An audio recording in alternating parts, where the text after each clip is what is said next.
Bienvenidos al capítulo 7 de Charles Finney, sus memorias en español. Y hoy vamos a estar hablando más acerca de su educación ministerial. Y comienza diciendo que, en cuanto a lo que voy a decir en este punto, espero que los hermanos no me atribuyan otro motivo que el interés amable y benevolente de que mis comentarios encuentren la más alta utilidad. Es decir, él lo que nos va a contar no es de chismerío, sino quiere ser útil, quiere mostrar, como decíamos la vez pasada, no hay que ver solamente la vida de un reformador, sino también hay que ver qué es lo que él enseñó, porque muchas veces su propia teología, lo que él enseñaba, le daba pie para vivir y para experimentar las cosas que se llegaron a experimentar, los avivamientos y los derramamientos de la gloria de Dios. Antes de continuar con la lectura, pedirte que por favor, ya que te estás nutriendo de forma totalmente gratuita de este material, de las memorias de Charles Finney, me gustaría que dejaras abajo de este vídeo un comentario acerca de cómo Dios te ha estado hablando con toda la serie. Ya llevamos 7 semanas hablando de esto y me gustaría que me dijeras qué Dios te ha dicho, cómo esto ha tocado tu corazón, y que dejaras un comentario abajo de este vídeo ahora mismo y que también me dijeras desde dónde me escribes. Si escribes desde Norteamérica, si escribes desde Inglaterra, desde Argentina, desde México, desde Colombia, o a lo mejor desde Francia, desde España. Pero aquí abajo, deja un comentario acerca de lo que Dios te ha estado hablando, cómo esto ha tocado tu vida, qué cambios has tenido que hacer después de escuchar las experiencias fuertes de Charles Finney, sus amigos, los pueblos que fueron tocados por los avivamientos.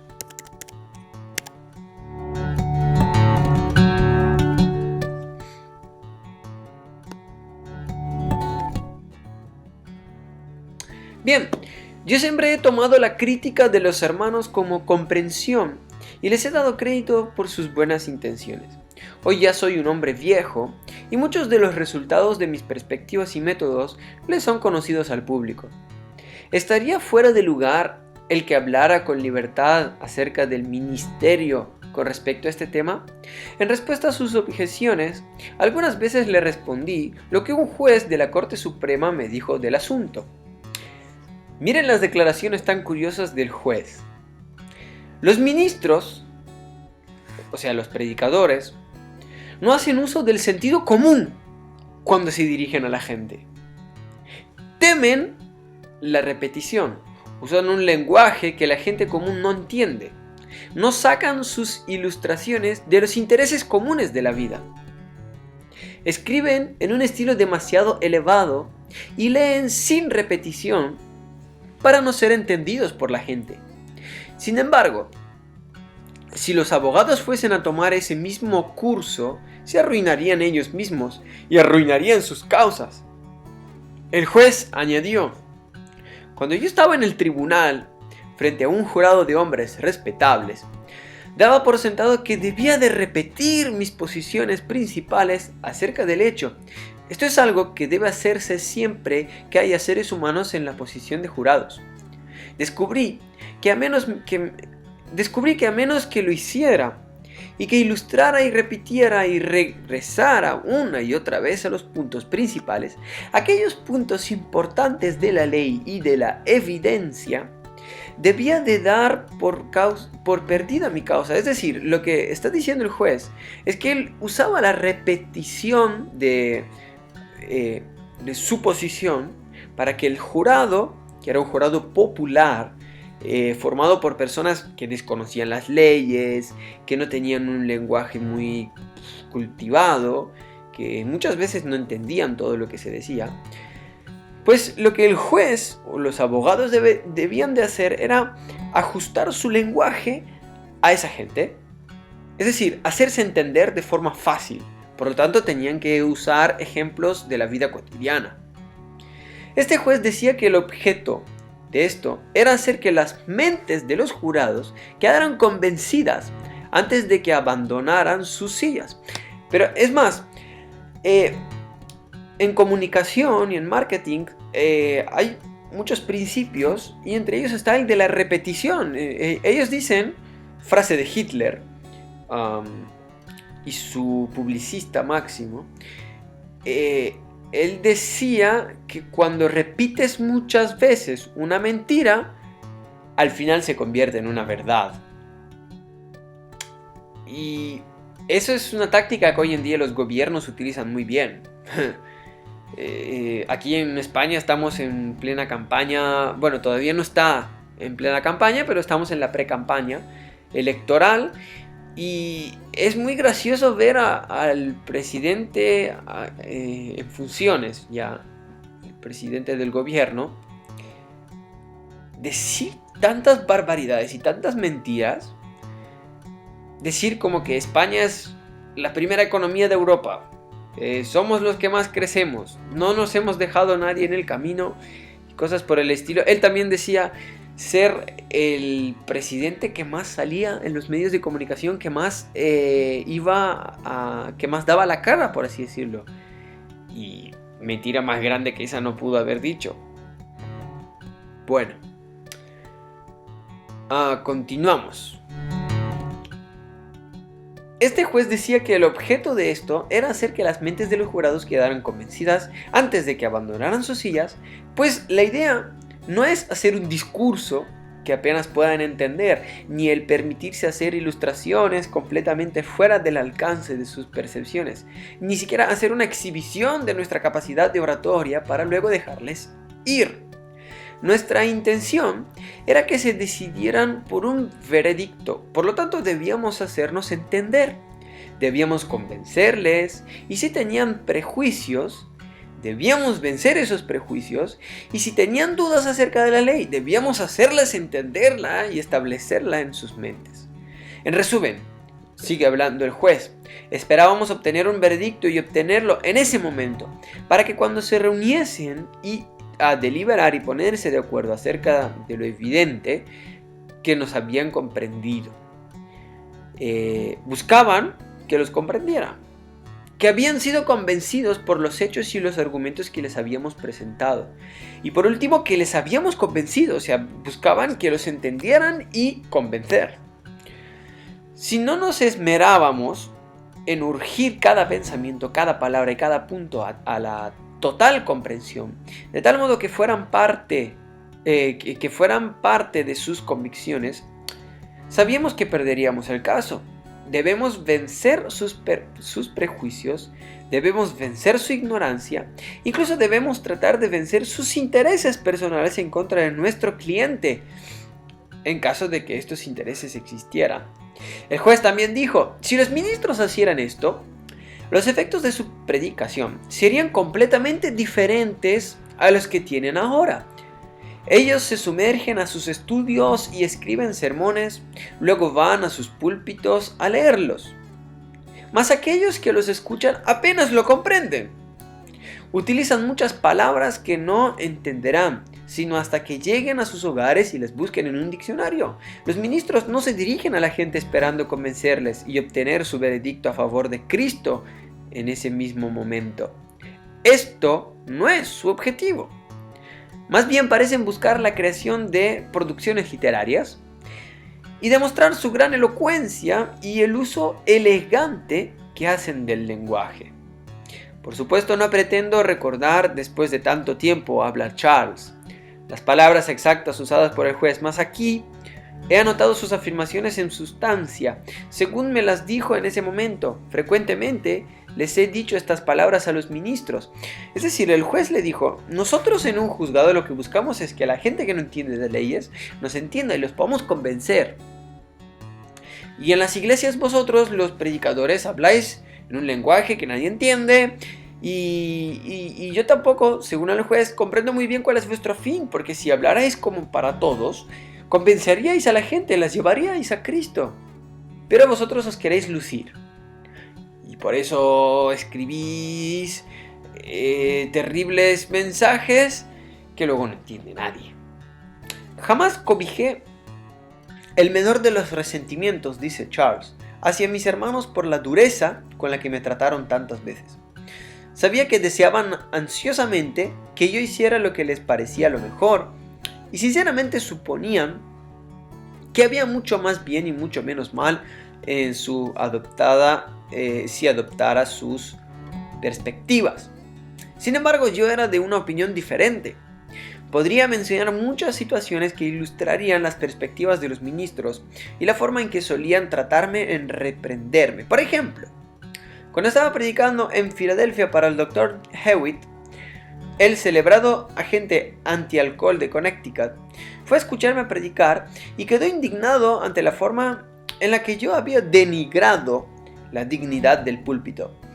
Su conversación más seria la tuvo con el hermano Patterson, con quien yo estaba trabajando al momento.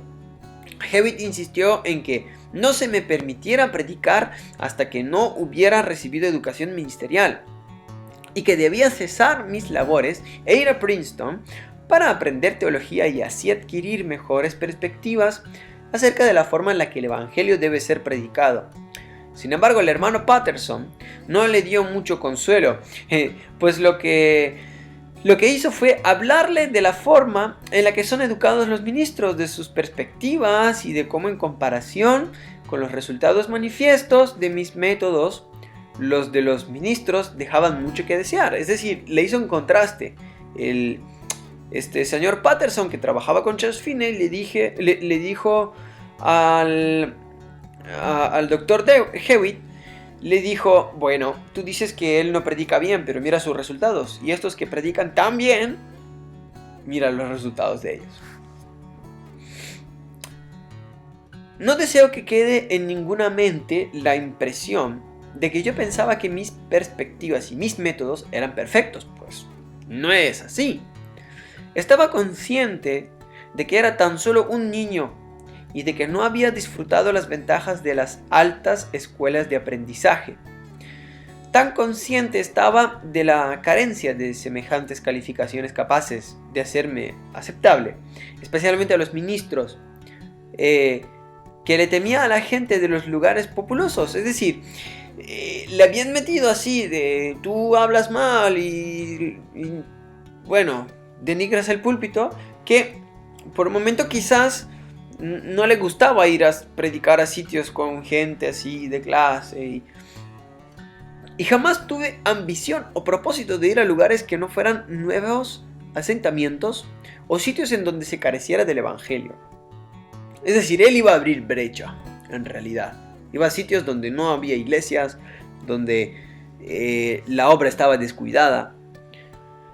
Ciertamente me sorprendió mucho descubrir con frecuencia, durante el primer año de mi predicación, que las clases más educadas la encontraran tan edificante y aceptable. Esto iba más allá de lo que esperaba, y mucho más lejos de lo que me atrevía a desear.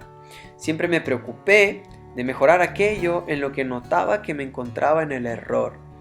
Sin embargo, mientras más predicaba, menos razones encontraba para pensar que estaba errado en aquello que señalaban los ministros. Mientras más experiencia adquiría, más podía ver los resultados de mis métodos de predicación. Mientras más conversaba con todas las clases, la alta y la baja, la educada, la no educada, más confirmaba el hecho de que Dios me había guiado, de que era Él quien me había enseñado y me había dado las concepciones correctas acerca de la forma de ganar almas.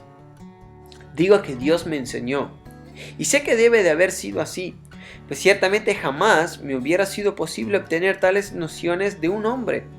Frecuentemente he pensado que puedo asegurar con perfecta verdad lo que dijo Pablo, que no fue enseñado el evangelio por los hombres, o sea, que no le fue a él enseñado el evangelio por los hombres, sino que por el Espíritu mismo del Señor.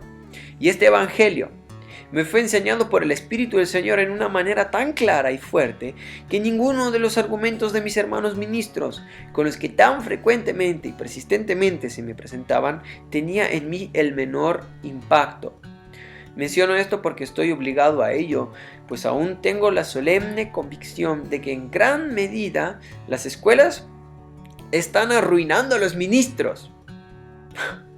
Es como decir, los seminarios arruinan a los ministros. En nuestros días los ministros gozan de grandes facilidades para obtener información en toda cuestión teológica y están bastante preparados en cuanto al conocimiento teológico, histórico y bíblico de lo que jamás lo ha estado persona alguna en cualquiera de las edades del mundo. Mas, teniendo todo este aprendizaje, no saben cómo usarlo. En gran medida son semejantes a David tratando de usar la gran armadura de Saúl. Un hombre jamás aprende a predicar sino predicando. Mas, de todas las cosas que le son necesarias a un ministro, la más importante es el enfoque.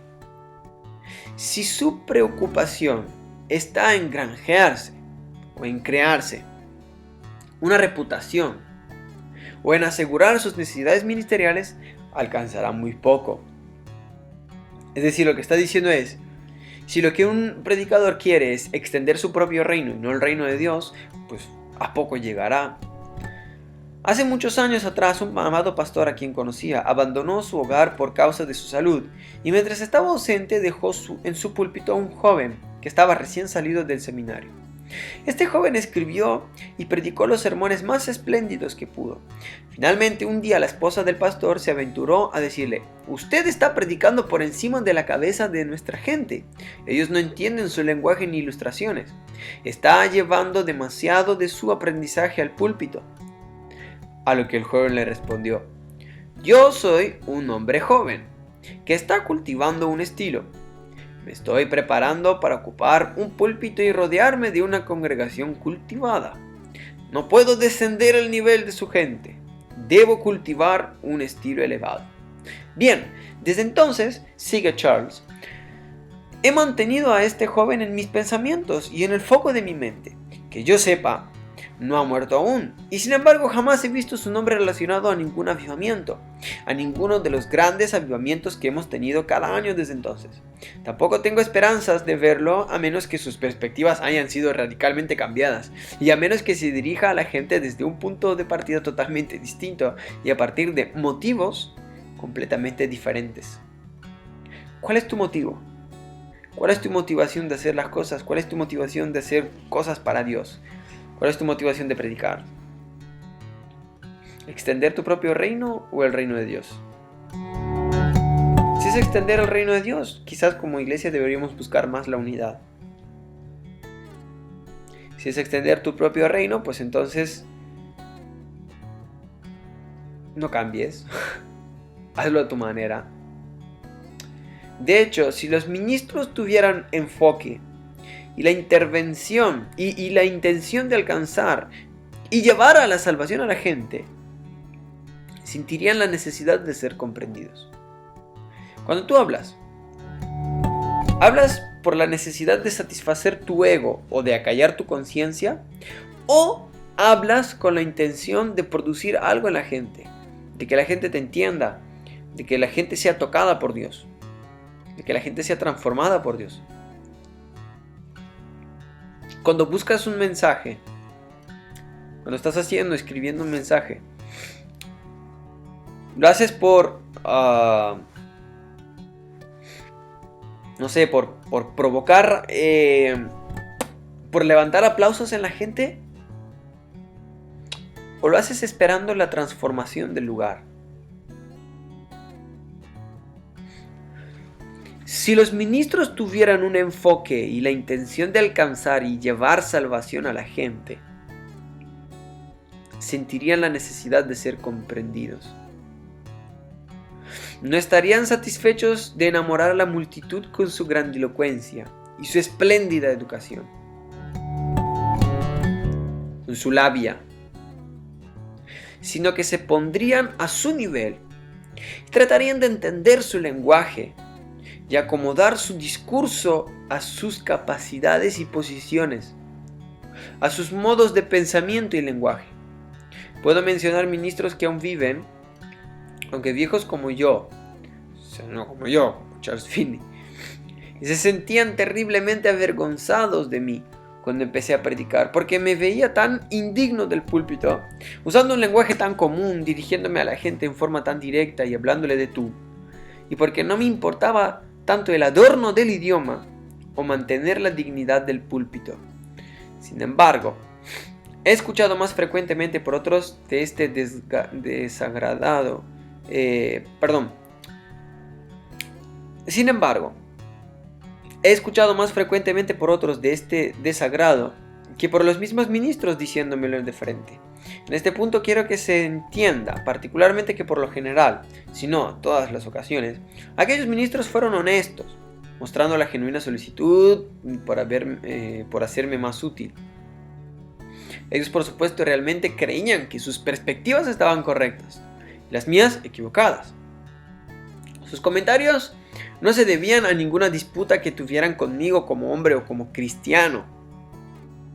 Más bien lamentaban mi falta de educación ministerial, lo cual me había prevenido, según ellos suponían, de mantener la dignidad del púlpito y de la profesión.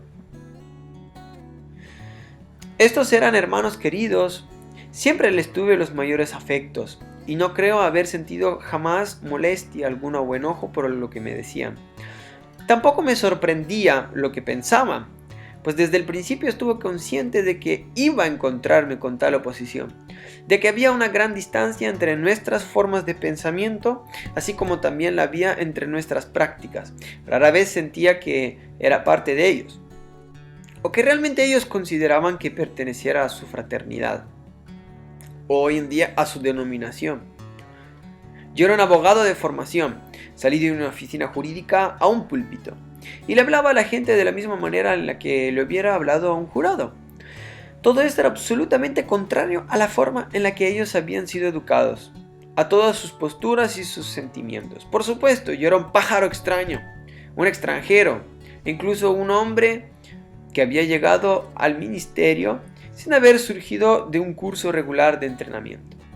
Durante mis primeros años de predicación supe que era muy común que los ministros estuvieran de acuerdo en que si yo llegaba a tener éxito como ministro, el prestigio de las escuelas sería puesto en duda. Es decir, entre ellos hablaban sobre Charles Finney, diciendo que si este triunfa, va a avergonzarnos a nosotros y a nuestra educación. Los seminarios teológicos quedarían en la sombra y que los hombres llegarían a pensar que ya no valía la pena sostenerlos con sus fondos. Yo jamás tuve la intención de oponerme o desprestigiar a ningún seminario o escuela teológica, que ciertamente pensaba entonces, y lo pienso ahora, que en algunos aspectos están grandemente equivocados y en sus formas de entender a sus estudiantes. Los hombres no aprenden a predicar estudiando sin practicar. Los hombres no aprenden a predicar estudiando sin practicar. Se debe animar a los estudiantes a ejercitar, a aprobar y a mejorar sus dones y el llamado que Dios les ha hecho, saliendo a cualquier lugar que les sea abierto para exaltar a Cristo en medio de las gentes, por medio de pláticas urgentes. Así es como se aprende a predicar, es decir, se aprende a predicar predicando, y es lo mismo, se aprende a orar orando, se aprende a evangelizar evangelizando. Mas, en lugar de esto se requiere que los estudiantes escriban lo que ellos llaman sermones, y que los presenten para que sean criticados. Para predicar, por ejemplo, leen estos sermones a la clase y a su profesor. Así interpretan la predicación, mas ¿a quiénes van ellos a dirigirse al final? No a su clase, no al profesor, sino a santos, a una congregación de santos y de pecadores. No hay hombre que pueda predicar de esa manera. Estos mal llamados sermones, por supuesto, después de recibir la crítica se convierten en ensayos literarios. La gente no considera tales sermones como sermones. La lectura de estos elegantes ensayos literarios, para ellos, no representa un sermón, sino una lectura. Algo gratificante para quien tiene oídos y para quien tiene gustos literarios, mas no algo edificante, pues no satisface las necesidades del alma. Tampoco estas lecturas han sido calculadas para ganar almas para Cristo. A los estudiantes se les enseña a cultivar un fino y elevado estilo de escritura. Sin embargo, esto nada tiene que ver con la verdadera elocuencia que brota en forma de una oratoria impresionante y persuasiva del alma encendida de un hombre educado, que ha tenido la libertad de derramar su corazón ante gente que espera con urgencia sus palabras. Una mente reflexiva sentirá que está totalmente fuera de lugar el presentarle a almas inmortales que penden del borde de una muerte eterna tales especímenes de conocimiento y retórica. Una mente reflexiva sabe que nadie que esté realmente en serio en la tarea de salvar almas hará algo semejante. El capitán de una compañía de bomberos, ante una ciudad que se incendia, no le lee a sus gentes un ensayo ni exhibe la más fina retórica cuando les grita para dirigir sus movimientos. Es una cuestión de urgencia, en donde lo único que el capitán intenta es que cada palabra sea entendida. Este capitán está junto a su gente en medio de una grave tarea, y cualquier crítica que pudiera hacérsele al lenguaje que utiliza estaría completamente fuera de lugar, pues se trata de un asunto tan crítico y urgente que su compañía no puede esperar que limite su lenguaje y que les hable con todo el adorno y la figura de un discurso estudiado. Así también sucede con todos los hombres que se han entregado con afán a alguna cosa. Su lenguaje es directo, simple y al punto. Sus oraciones son cortas, convincentes y poderosas, y apelan de forma directa a quien escucha para que tome acción. Y es por eso que tales discursos surten efecto, porque tienen frases cortas y directas y que llaman a la acción. Esta es la razón por la que los ignorantes pastores metodistas y antes de ellos los fervorosos pastores bautistas han producido mucho mayor efecto que los teólogos más versados y los más espléndidos expertos en divinidades. Estos pastores siguen siendo productivos hasta ahora. El simple esfuerzo de un exhortador común con frecuencia moverá una congregación mucho más allá que cualquier exhibición espléndida de retórica. Los grandes sermones llevan a la gente a alabar a los predicadores, mas la buena predicación llevan a alabar al Salvador. Otra vez, los grandes sermones llevan a la gente a alabar a los predicadores, mientras que la buena predicación lleva a la gente a alabar al Salvador. Nuestras escuelas de teología serían mucho más de provecho si gran parte de su programa fuera la práctica. Una vez escuché a un maestro de teología leer un sermón acerca de la importancia de la predicación improvisada. Sus perspectivas al respecto eran correctas, mas su práctica le contradecía por completo. Parecía que había estudiado el tema y que había alcanzado perspectivas prácticas de gran importancia. Sin embargo, hasta ahora no he sabido que alguno de sus estudiantes haya adoptado en la práctica dichas posturas, como tampoco él mismo las practica.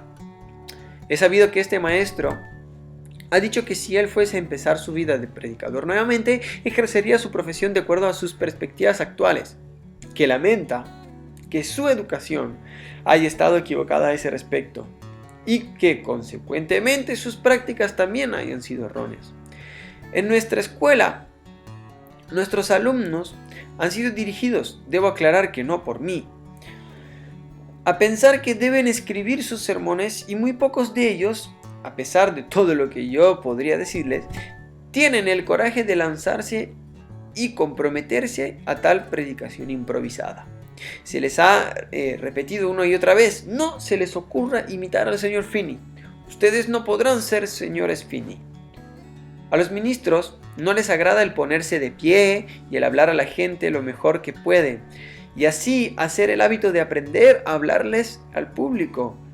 Para ellos, lo propio es predicar, y si se entiende predicar, responde al uso tradicional del término. Lo propio es escribir en realidad, porque están leyendo lo que han escrito, no están predicando. Si esto es así, yo nunca he predicado. De hecho, la gente me ha dicho con frecuencia: usted no predica, usted lo que hace es hablarle a la gente. Un hombre de Londres volvió a su casa de una de nuestras reuniones con una profunda convicción. Había sido un escéptico. Su esposa, al verlo tan agitado, le dijo: esposo, ¿has ido a escuchar al señor Finney predicar? Él respondió: he estado en la reunión del señor Finney, pero él no ha predicado. Lo que hizo fue explicar lo que los otros predican. Esto, en sustancia, es lo que he escuchado una y otra vez. Me dicen: cualquiera puede predicar como usted. Usted solo le habla a la gente. Les habla como si estuviera en casa, sentado en la sala de su casa.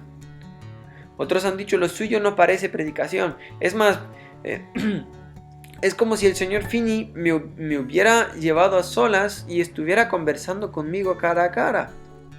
Los ministros en general evitan predicar lo que sus escuchas podrían interpretar como un mensaje particular para ellos. Les predican acerca de otras personas y de los pecados de otros, en lugar de dirigirse a ellos y decirles: ustedes son culpables de estos pecados y el Señor requiere esto de ustedes, que se arrepientan. Usualmente predican acerca del Evangelio en lugar de predicar el Evangelio. Comúnmente predican acerca de los pecadores en lugar de predicarles a los pecadores. Calculadamente evitan entrar en lo personal, en el sentido de crear la impresión en alguno de que están hablando de él o de ella. Siempre esto he considerado un deber el seguir otro curso, y siempre lo he hecho.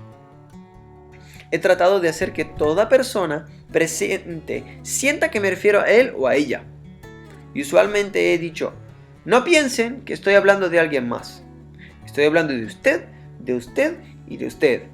Los ministros siempre me han dicho que la gente no tolerará que yo haga esto. Y que las personas se levantarán y saldrán por la puerta y nunca más irán a escucharme. Sin embargo, esto no ha sido así. Como en todo lo que se dice, los resultados dependen mucho del espíritu con el que se dicen las cosas. Si la gente ve que lo dicho ha sido en el espíritu del amor, con el gran deseo de hacerles bien, si no pueden percibir en las palabras la ebullición de un desagrado personal, sino que más bien ven, sin poder negar lo que les digo la verdad en amor, con el deseo supremo de procurar su salvación individual, muy pocos llegan a guardar resentimiento. Si en el momento se sienten señalados y reprendidos, también sienten la convicción de que lo necesitan y de que al final de seguro les hará un gran bien. ¿Qué dice? Lo que está diciendo es que aunque se sientan señalados por su forma de hablarle a la gente, de decir: hablo de ti, hablo de tus pecados, de lo que el Señor le está revelando en ese momento, dice: aunque la gente se sienta así señalada, eso lo lleva al arrepentimiento. A lo mejor en ese momento se ofenden, pero eso los hace arrepentirse. Los hace identificarse con la realidad. Usualmente le he dicho a la gente que se ha sentido ofendida: a usted le resiente esto, y ahora dice que se irá para no volver. Sin embargo, volverá. Su propia convicción está de mi lado. Usted sabe que lo que le digo es verdad, que lo digo por su propio bien y que usted no puede continuar resintiéndolo. Estas palabras siempre resultaron ciertas. Muy rara vez he encontrado individuos que se alejaron permanentemente de nuestras reuniones al sentirse ofendidos con mi franqueza. Mi experiencia ha sido que aún en lo referente a la popularidad personal, la honestidad es la mejor política de un ministro. Si lo que espera es mantener la confianza, el respeto y el afecto de cualquier congregación, debe ser fiel a sus almas. Debes permitirles ver que no les está cortejando con ningún propósito de popularidad, sino que está tratando de salvar sus almas. Los hombres no son tontos. No le tienen firme respeto a quien sube al púlpito a hablar cosas blandas, sino que en lo más íntimo de sus almas desprecian su discurso con cordialidad. No debe ningún ministro pensar jamás que se ganará el respeto permanente, ni que será permanentemente honrado por su gente, a menos que como un embajador de Cristo trate sus almas con fidelidad. El gran argumento en oposición a mis perspectivas en cuanto a la predicación del Evangelio es que no le daría suficiente instrucción a la congregación a menos que escribiera mis sermones. Han dicho que no debo estudiar, y consecuentemente que aunque puede que tenga éxito como evangelista, es decir, trabajando pocas semanas o meses en un lugar, jamás podría tener éxito como pastor predicando improvisadamente. Tengo la mejor de las razones para creer que los predicadores que escriben sus sermones no le dan a su gente esta instrucción como ellos piensan. La gente no recuerda sus sermones. Y por eso dice él, como no hablan en el lenguaje de ellos, la gente no les entiende, no se acuerda de lo que hablan, por lo tanto, ¿qué instrucción les están dando? ¿En qué los instruyen? En multitud de ocasiones he escuchado a la gente quejarse de esta manera. No puedo llevarme a casa nada de lo que escuché en el púlpito. Pero me han dicho miles de veces, siempre recordamos lo que le escuchamos a usted predicar. Recordamos su texto, la forma en la cual lo manejó, mas no podemos recordar los sermones escritos. He sido pastor por muchos años, desde 1832. Entonces, por 40 años. Y jamás he escuchado ninguna queja por no haber instruido a la gente. No creo que sea cierto que mi congregación no esté tan bien instruida en lo que a la instrucción del púlpito concierne, como las congregaciones que reciben la prédica de sermones escritos. Es cierto que un hombre puede escribir sus sermones sin necesidad de mucho estudio, como también es cierto que puede predicar improvisando sin mayor estudio o pensamiento. Muchos sermones escritos que he escuchado manifiestan cualquier cosa menos un pensamiento certero y profundo. Mi hábito siempre ha sido estudiar el Evangelio y la mejor forma de aplicarlo todo el tiempo. No me confino durante horas o días para escribir mis sermones. Sin embargo, mi mente está siempre ponderando las verdades del Evangelio y acerca de las mejores formas de hacer uso de esas verdades. Visito a la gente y aprendo de sus necesidades. Luego, a la luz del Espíritu Santo, tomo un tema que creo va a satisfacer esas necesidades presentes. Pienso intensamente y lloro mucho acerca del tema durante la mañana del sábado, por ejemplo, y dejo que mi mente se llene de él. Luego derramo mi mente ante la gente. Una gran dificultad que hay que considerar con los sermones escritos es que un hombre, luego de haber terminado su redacción, tiene que pensar muy poco acerca del tema. También tiene que orar muy poco. Quizá repase su manuscrito el sábado en la noche o el sábado por la mañana. Mas no siente ya la necesidad de ser ungido poderosamente, ni que de su boca le sea abierta y llena de argumentos, o de que sea capacitado para predicar de todo lo que hay en su corazón.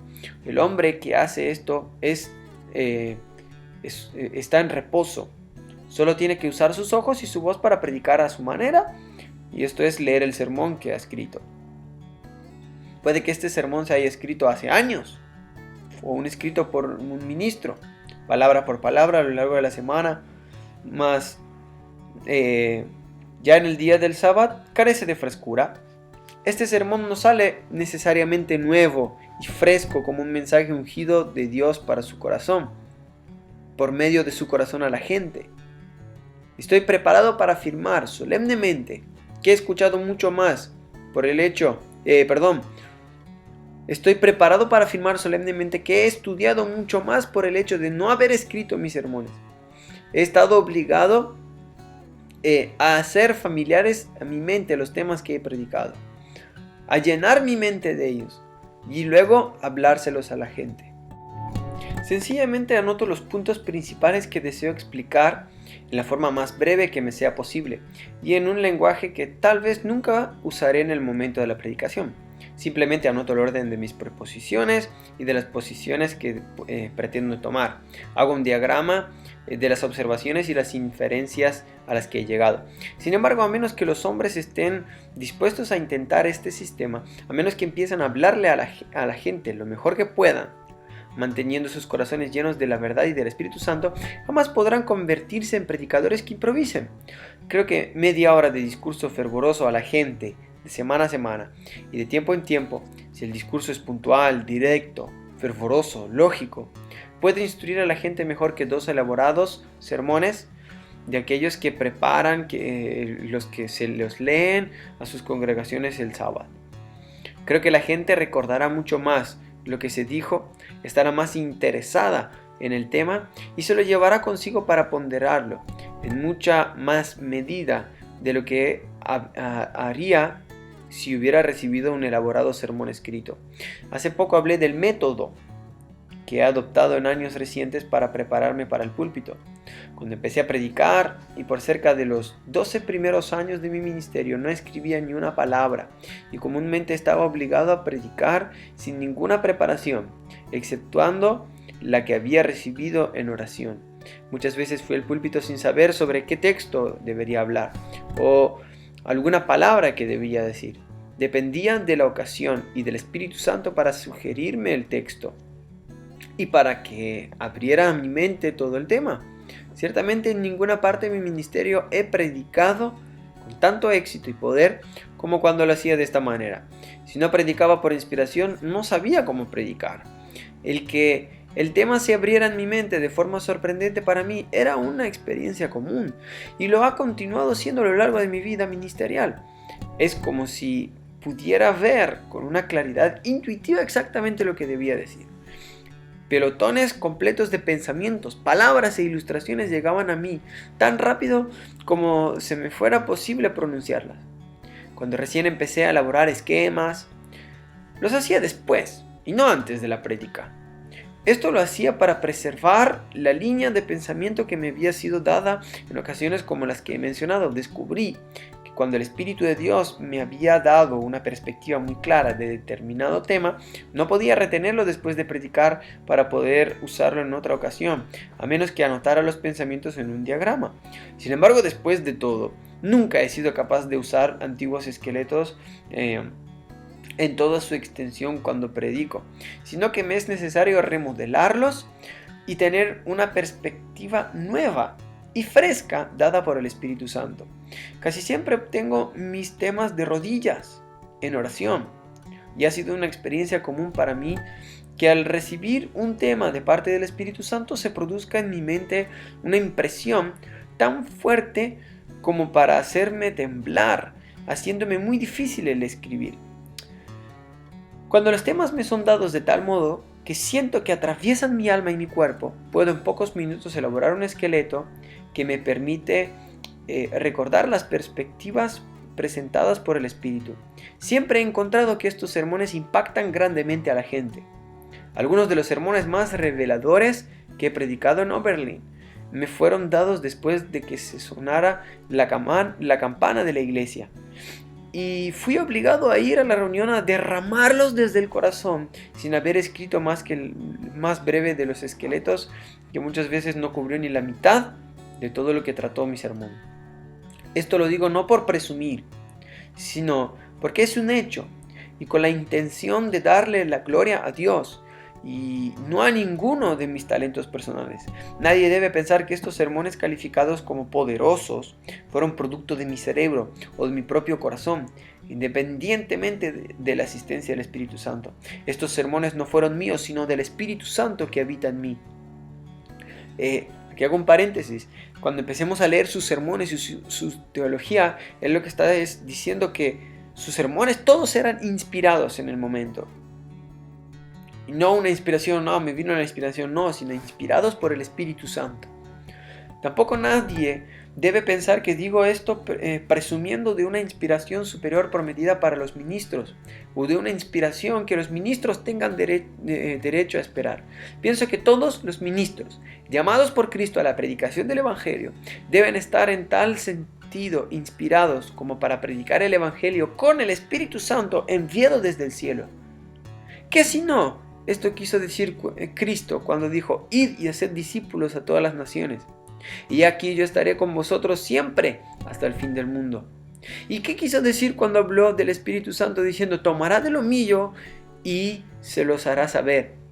Y Él os dará todo lo que os he dicho. ¿Y qué quiso decir cuando dijo: el que cree en mí, de su interior correrán ríos de agua viva? Y esto habló del Espíritu Santo que habían de recibir los que creían en Él. Todos los ministros deberían y tienen que estar llenos del Espíritu Santo. Que todo el que escucha debe tener la impresión de que Dios ciertamente está en ellos. Y bien, así y de esta forma acabamos la lectura del capítulo 7. El capítulo 8 se titula Avivamiento en Antwerp. Dije mal. Avivamiento en Antwerp. Estará muy interesante, que hablará del avivamiento que ocurrió en esa zona, cómo explotó la cosa. Nada, gracias por haber visto esto hasta el final, que Dios te bendiga. Oro, Señor, que tú levantes en tu iglesia, en medio nuestro, Señor, evangelistas, reformadores, como lo fue Charles Finney, pero evangelistas, Señor, llenos de tu gloria, llenos de tu poder, llenos de tu sabiduría para ganar almas. Señor, tu palabra dice que el que gana almas es sabio. Pues, Señor, danos de esa sabiduría que hace, que da éxito en el evangelismo. Haznos sabios, ganadores de almas. Haznos poderosos, ganadores de almas. Llénanos de poder de lo alto. Invístenos con el Espíritu Santo, con fuego y con poder, para ser testigos en nuestras ciudades, en nuestras familias, en nuestras ciudades, en nuestras regiones, países, naciones, en nuestros continentes y hasta lo último del mundo, Señor. Envístenos con el gozo y con el poder del cielo, Señor, y que venga tu reino en este día y sea hecha tu voluntad en medio nuestro. Señor, perdónanos. En este día perdona, Dios, nuestro pecado, el de tus hijos. Nos arrepentimos del pecado que hemos cometido delante de ti. Oramos que nos limpies con tu sangre, Señor, porque nosotros perdonamos a nuestros deudores, a los que pecaron, a los que nos ofendieron, a los que nos deben cosas. Ahora perdonamos, soltamos esas cargas en el nombre de Jesús. Y oramos, Señor, no nos metas en tentación, líbranos del mal, Señor, porque tú eres fiel. Señor, tú has prometido llevarnos a ti en el día de tu venida en santidad, y tú eres fiel para cumplir lo que has prometido, el guardarnos una iglesia irreprensible, santa, sin mancha ni arruga. Llénanos con tu gloria, Señor, para ser la iglesia que tú esperas recoger en el día de tu venida, Señor. Pon fuego en nuestros corazones, Señor, por buscarte. Llénanos, Señor, con hambre y sed por tu presencia, por tu palabra, por tu voz. Enséñanos a oír tu voz. Tu palabra dice que en los postreros días el Espíritu Santo hablaría claramente.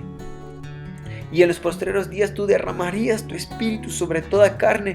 Pues aquí estamos, Señor, delante de ti, toda carne, todo el mundo, Señor, pidiéndote una sola cosa, uniéndonos en oración, pidiéndote: derrama tu gloria, derrama tu Espíritu, Señor, derrama tu poder, tu señorío.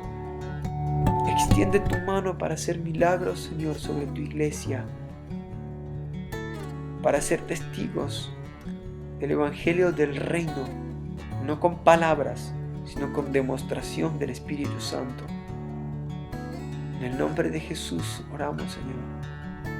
Amén. Bueno, así nos despedimos hasta la semana que viene.